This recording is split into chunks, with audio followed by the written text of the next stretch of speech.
Welcome to the Akashic Love Field. This podcast is all about philosophy and spirituality and all the things that we are immersing ourselves in the Akashic Love Field and in life. Free will, what does it mean to be human and spiritual at these extraordinary times?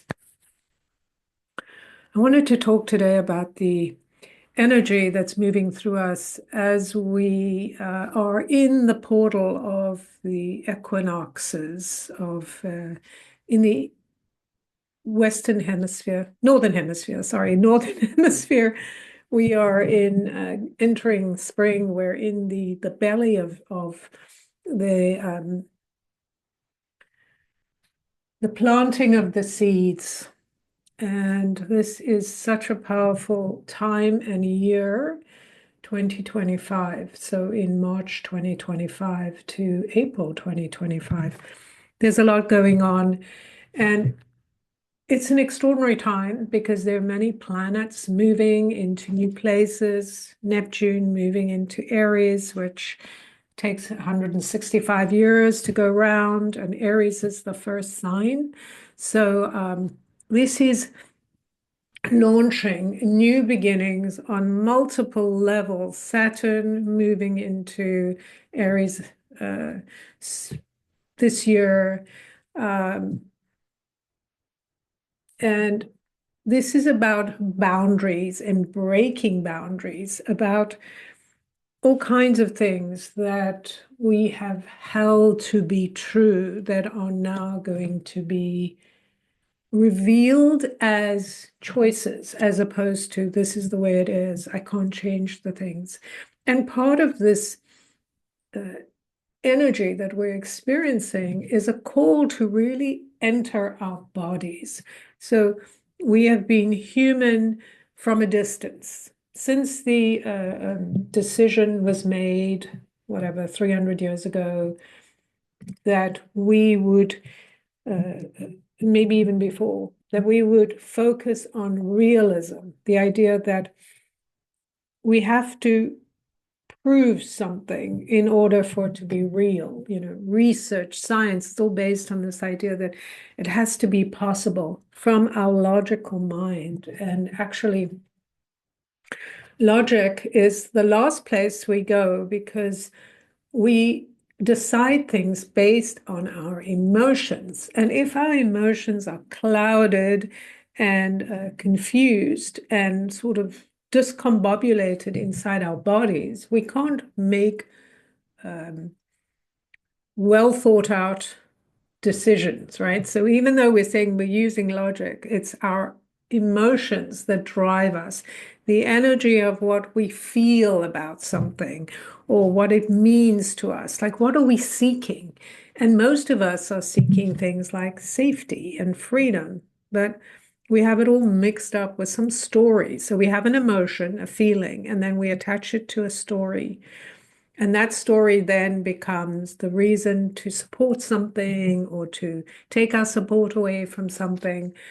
And most of it is driven by fear, because when we don't have a relationship to our inner core, to our body, and we're going into our mind and we're looking and listening to people outside of us who say they are the authority, and we believe them because we want what they can give us, we're losing touch with who we are. And so this is how we've lived for thousands of years, or at least hundreds of years. Our ancestors, we've grown up in a system where we have these rules and these ways of being that have been based on what is real, what is logical, what makes the most sense. How can I be the safest? How can I be the safest given the fact that I have no idea who I am?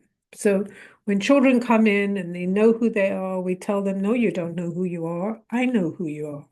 And we continue this throughout our lifetimes, telling people they don't know who they are. And if they have a different idea, a different feeling, then Unless, if it's something outside of what's acceptable as the norm, which is mostly based on males, because males were the ones that decided all this logic, right?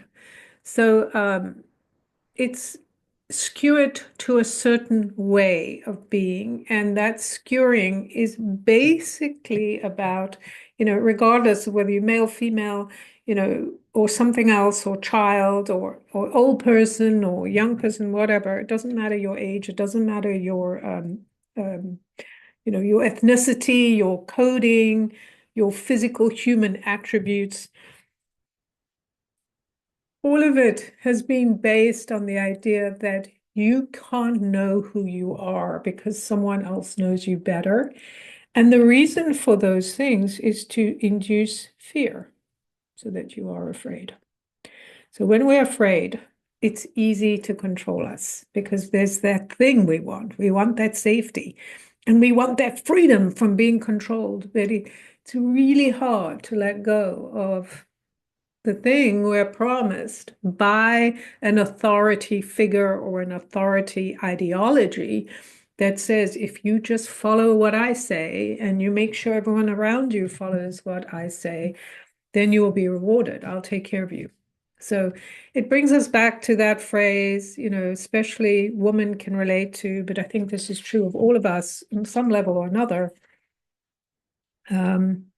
Don't worry your pretty little head about it. So basically it's saying, you just be pretty, you just be, strong, you just be the person I need you to be, and I'll take care of the rest. And, behind the scenes, whatever happening doesn't matter because, all of it goes to me. So it's a siphoning of power. All the power comes to the ideology or the figurehead, the guru, the one who stands above everyone else. We even have that ideology that we've applied in religion, for example. We have this figure, that's coming to save us. And, we can just carry on doing whatever we're doing, and this figure is going to come and save us. And all of these things are based on external things outside of us. We don't know ourselves, so we just give our power to someone else who's going to answer our prayer, basically. Somebody else who's going to fix this problem or give me my freedom, make me feel safe. But here we are at this point in time where into all these planets, all this energy entering into Aries, the warrior, the energy of the one who knows themselves, the first sign. This is the sign of the immersion into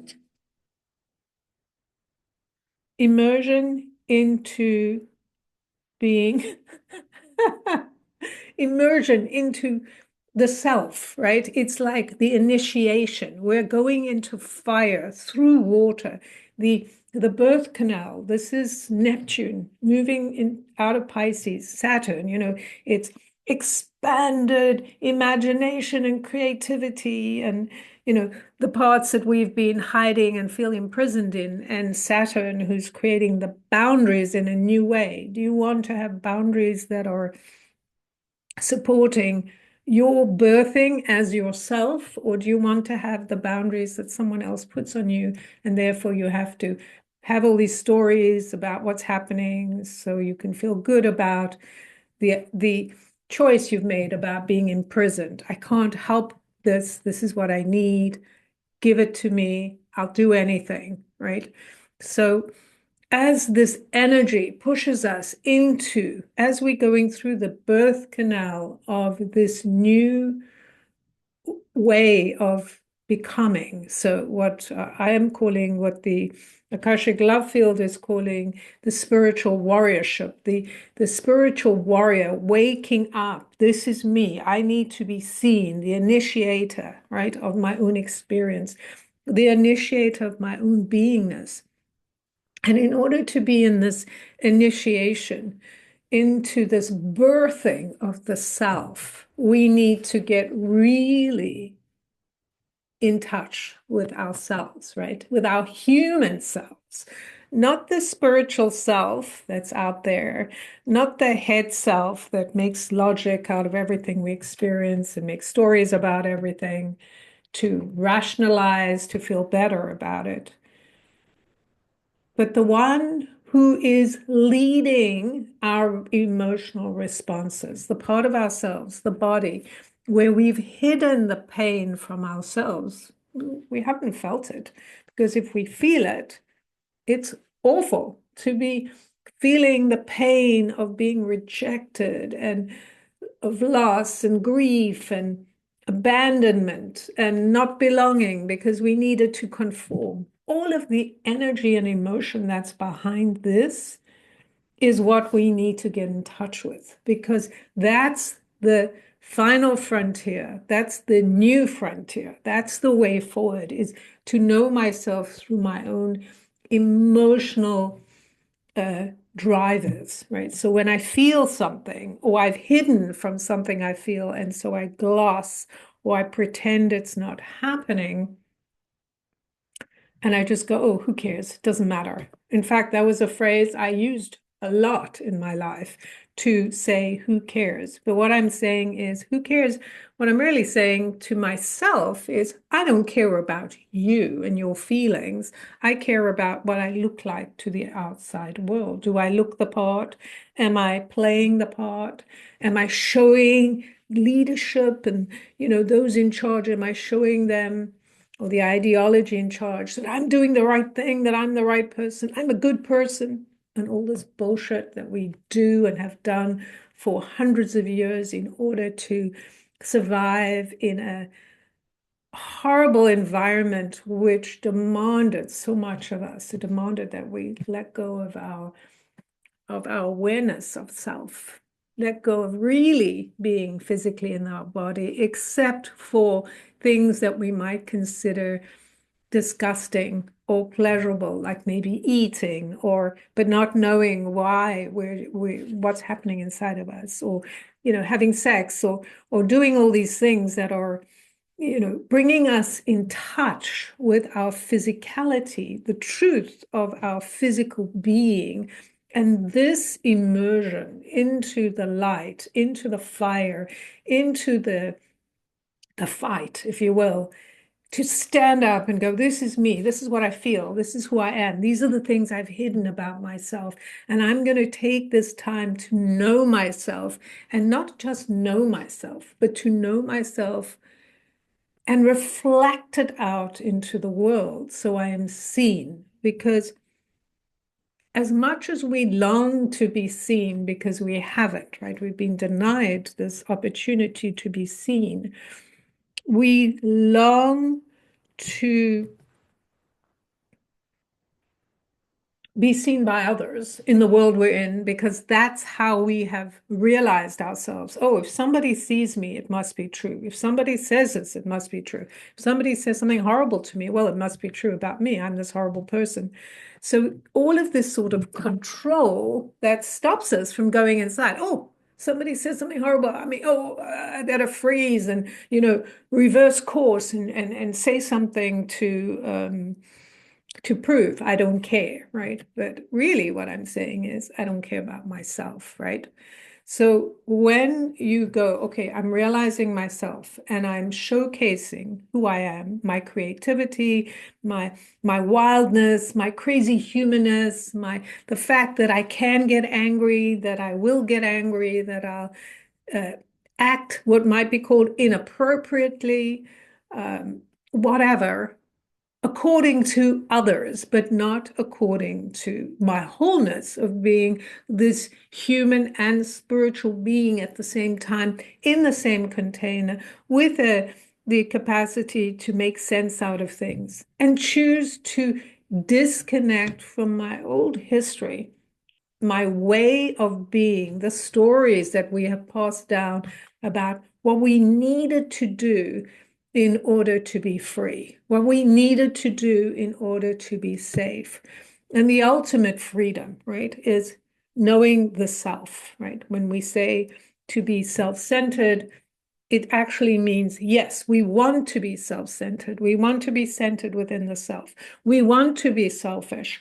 That means we want to bring our awareness into ourselves, into our body, into what we need to do and have in order to operate in this duality with our duality or our tripleality in wholeness. This is what we want to witness of ourselves, showing the universe, look, this is what I'm doing. This is how I'm relating to you. I recognize my power. I recognize I'm an autonomous being and I am stepping out. I'm taking that responsibility for myself and my expression outside of what history has said, outside of the evidence, outside of what people say to me. Because when people are talking to me about my behavior, they're really talking about themselves and their behavior or their fears around what might happen to them. So they're reflecting off me, and I can reflect off them and recognize what is my desire as I enter this massive opening, as I am molded into something new through the fire and the water and that amazing birthing of myself as one who knows the self.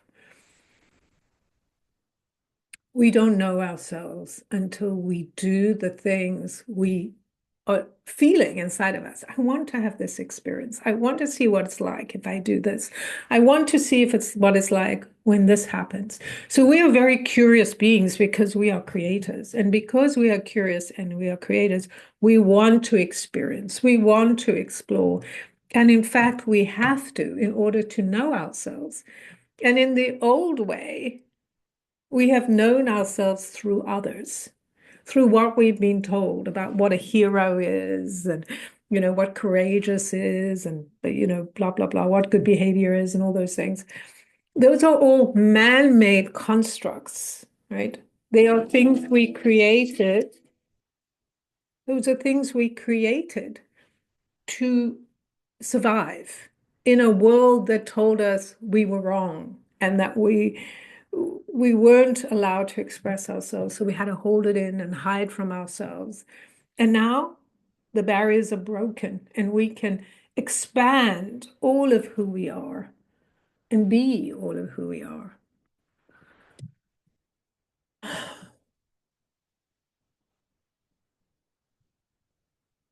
This is so big, so massive, so incredible. And yes, it can be scary. Remembering we're allowed to have all the feels because we are human. We're allowed to do all the things because we're human. And there may be consequences, right? It doesn't mean that because you are allowed to do whatever you want, behave badly, behave well, behave whatever.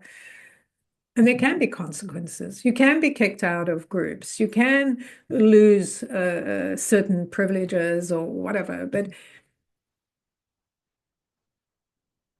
ultimately, the absolute joy of being a creator in the truest sense of the word, creating through yourself, through knowing yourself, through feeling your feelings, through playing in that place of what is this like in the curious, unknown, creative field.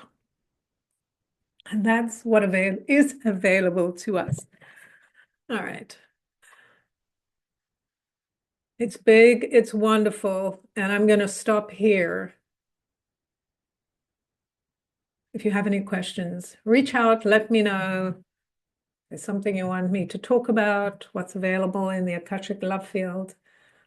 I am writing on Substack. You can find me there. I also offer Akashic readings, creative workshops, all kinds of things. So if you're interested in a reading and knowing yourself better and freeing yourself from a place of